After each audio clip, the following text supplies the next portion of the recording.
CM Jagan కు APCC chief YS Sharmila లేఖ రాశారు. ఏపీలో దళితులు, ఆదివాసులు, గిరిజనులకు దక్కాల్సిన హక్కులు అందడం లేదన్నారు. వైసీపీ ప్రభుత్వం అధికారంలోకి రాగానే అణగారిన వర్గాలకు సంబంధించిన 28 పథకాలను రద్దు చేసినట్లు గుర్తు చేశారు. ఎస్సీ కార్పొరేషన్ నిధులను దారి మళ్లించి ఉప ప్రణాళిక పేరుతో వారిని మంటగలిపారన్నారు.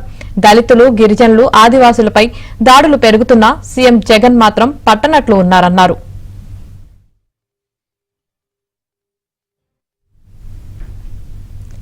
ఏపీలో దళితులను కాపాడేందుకు నిర్దిష్టమైన చర్యలు లేవని వాపోయారు.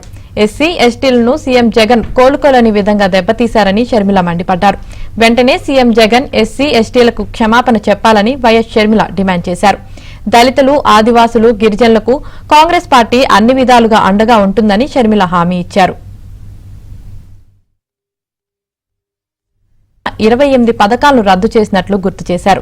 ఎస్సీ కార్పొరేషన్ నిధులను దారి మళ్లించి ఉప ప్రణాళిక పేరుతో వారిని మంటగలిపారన్నారు. దళితులు, గిరిజనులు, ఆదివాసులపై దాడులు పెరుగుతున్నా సీఎం జగన్ మాత్రం పట్టనట్లు ఉన్నారన్నారు.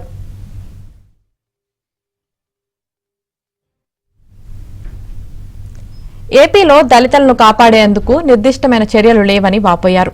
ఎస్సీ, ఎస్టీలను సీఎం జగన్ కోలుకోలేని విధంగా దెబ్బతీశారని షర్మిల మండిపడ్డారు. వెంటనే సీఎం జగన్ ఎస్సీ, ఎస్టీలకు క్షమాపణ చెప్పాలని వైఎస్ షర్మిల డిమాండ్ చేశారు. దళితులు, ఆదివాసులు, గిరిజనులకు కాంగ్రెస్ పార్టీ అన్ని విధాలుగా అండగా ఉంటుందని షర్మిల హామీ ఇచ్చారు.